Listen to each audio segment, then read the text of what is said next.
26 જૂન માદક દ્રવ્યોના દુરુપયોગ ગેરકાયદે હેરફેર વિરોધી દિવસ તારીખ 17 થી 26 જૂન દરમિયાન નશામુક્ત ભારત અભિયાન વિકસિત ભારતની ઓળખ થીમ હેઠળ રાજ્યવ્યાપી ઉજવણી નશામુક્તિ જાગૃતિ માટે ઓનલાઈન શપથ લેવા અનુરોધ કરાયો। નશામુક્તિ મિત્ર અભિયાનમાં સ્વયંસેવક કરાવી શકે છે નોંધણી। વર્ષ 2020 થી ગુજરાતને નશામુક્ત બનાવવા મહાઅભિયાન 24,000 કાર્યક્રમો દ્વારા 90 લાખથી વધુ નાગરિકો જોડાયા। 5 વર્ષમાં 13,500 કરોડ રૂપિયાથી વધુનું ડ્રગ્સ ઝડપાયું હોવાનું ડીજીપીએ નિવેદન આપ્યું। 26 જૂનના રોજ આંતરરાષ્ટ્રીય ડ્રગ વિરોધી દિવસ આપણે મનાવીએ। એનો મેઇન હેતુ છે કે આ લોકોને સેન્સિટાઇઝ કરવાનું, લોકો ડ્રગનું સેવન ના કરે।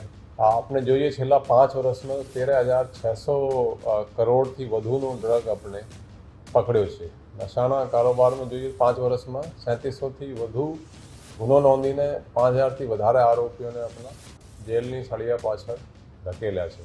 વોર ફૂટિંગ તરીકે એટલે ખૂબ જ એગ્રેસિવલી ઝીરો ટોલરન્સ રાખી અને આ રીતેના એને એગ્રેસિવલી પરસ્યુ કરી રહ્યા છીએ કે આ ગુજરાતને આ નશામુક્ત કરી શકાય।